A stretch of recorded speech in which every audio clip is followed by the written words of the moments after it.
Did you know that the novel and film The Exorcist was inspired by real-life events that took place in a house in Georgetown, Washington, D.C.? This chilling tale begins in the late 1940s, in a seemingly ordinary house that would soon gain notoriety for its connection to a series of spine-tingling exorcisms. Nestled within the historic neighborhood of Georgetown, this house witnessed a tale of terror unfold. The story revolves around a young boy known under the pseudonym Roland Doe to safeguard his identity. Roland's disturbing experiences were no ordinary childhood nightmares. His unnerving ordeal was documented by Jesuit priests who conducted a series of exorcisms on him.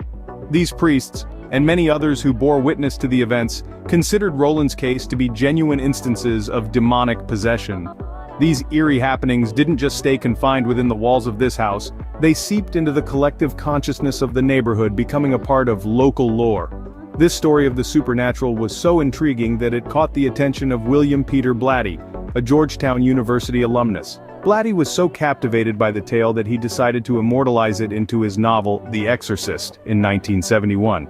2 years later, his novel was adapted into the famous horror film, making the story of the Exorcist House known worldwide. But the Exorcist House is not the only place in Washington, D.C. where the veil between our world and the supernatural appears thin. The nation's capital is steeped in history and mystery, with tales of hauntings and ghost sightings that span centuries. From the apparition of Abraham Lincoln in the White House to spectral sightings in the United States Capitol, the city is a magnet for those drawn to the unknown. So whether you're a supernatural enthusiast or a history buff, there's more to Washington, D.C. than meets the eye. This is just the beginning of what the nation's capital has to offer to the supernatural enthusiast. Stay tuned as we delve deeper into the chilling tales that make Washington, D.C. a city like no other. Moving on from the Exorcist House, we venture into the heart of the nation, the White House, where the spirit of Abraham Lincoln reportedly roams. A place of power and prestige, the White House has seen its fair share of history and, as some say, otherworldly encounters. One of the most famous phantoms said to inhabit this illustrious residence is none other than the 16th President of the United States, Abraham Lincoln.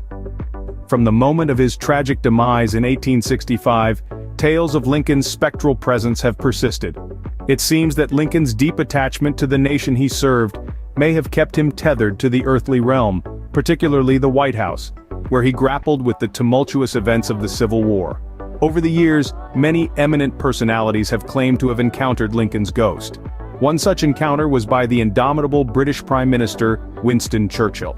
As the story goes, Churchill, fresh from a bath and wearing nothing but a cigar, walked into his room to find Lincoln leaning on the fireplace. Churchill, never one to be easily shocked, merely took his cigar, nodded at the apparition and said, "Good evening, Mr. President, you seem to have me at a disadvantage." On another occasion, Queen Wilhelmina of the Netherlands, while staying at the White House, heard a knock at her door in the dead of night.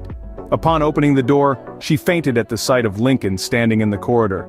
Even today, people report strange occurrences in the Lincoln bedroom and the Yellow Oval Room, from unexplained cold spots to distant knocks, fueling speculation that Lincoln's spirit still lingers in the White House. But Lincoln is not alone. The White House, with its 200 years of history, is rumored to be home to several other specters, each with their own tale to tell. So, if you ever find yourself walking its historic corridors, remember, you might not be as alone as you think. The White House is not the only iconic building in Washington, D.C. with its own spectral resident. Next stop, the United States Capitol, a place of power, politics, and if you believe the stories, a few phantoms. The Capitol building, with its neoclassical design and iconic dome, houses more than just the legislative branch of the U.S. government. It's said to be a dwelling place for some of the city's most notorious spectral residents. First, there's the Demon Cat, a spectral feline that prowls the darkened halls of the Capitol. Rumor has it that this eerie creature appears just before significant national events. It's a spine-chilling omen, its glowing eyes a harbinger of change and uncertainty. Some say it's just a tale spun by imaginative night guards, but others swear they've seen the Demon Cat's ghostly silhouette in the shadows. Then there's the spirit of John Quincy Adams, the 6th President of the United States. Even in death, Adams seems to be passionately attached to his political career. His ghost is said to return to his old haunt, the House Chamber, where he can be heard delivering fiery speeches, his spectral voice echoing in the hallowed halls. Adams, who suffered a stroke and collapsed on the House floor, is believed to have left a permanent imprint on the chamber. Some even claim to have seen his ghostly figure, still debating, still fighting for the causes he held dear. These tales, of course, are part of the rich tapestry of folklore that surrounds the Capitol building. They add an extra layer of intrigue to the already fascinating history of this iconic structure. The Capitol, like many old buildings, holds on to its past, both the tangible and the unseen. Its ghost stories serve as a reminder that history is not just about dates and facts, but also about the people and the passions that shaped our nation. But the hauntings of Washington, D.C. are not limited to its political buildings. Let's take a step back into history and visit Ford's Theater and the Octagon House. Ford's Theater is more than just an active theater. It's a historical landmark where one of America's most poignant tragedies played out. In 1865, President Abraham Lincoln was assassinated here by John Wilkes Booth. Ever since, many have reported sightings of Lincoln's ghost, and some even claim to have seen the apparition of Booth lurking in the shadows. But these are not mere ghost stories. They are part of the tapestry of history, reminding us of a time of great upheaval and the resilience of a nation. Now, let's turn our attention to the Octagon House, a place that has seen its fair share of tragedy. This historic building, with its unique three-story layout and six-sided rooms, is reputed to be one of the most haunted houses in D.C. The spirits that linger here are said to be of two young women who met their untimely demise under tragic circumstances. Their ethereal whispers and faint laughter echo through the halls, a spectral reminder of lives cut short. Both Ford's Theater and the Octagon House serve as a testament to Washington, D.C.'s rich and complex history. They are venues where the past and present converge, where the living can get a glimpse of those who walk these halls before them. Whether you are a history buff or a paranormal enthusiast, these locations offer a unique blend of intrigue, history, and mystery. It's not about the thrill of the scare. It's about experiencing history in a way that textbooks can't capture. It's about walking in the footsteps of those who've gone before us, feeling the echoes of their lives, their triumphs, and their tragedies. It's about understanding that every place has a story to tell, and if we listen closely, we might just hear it. Our final stop takes us to a place of luxury and lingering spirits.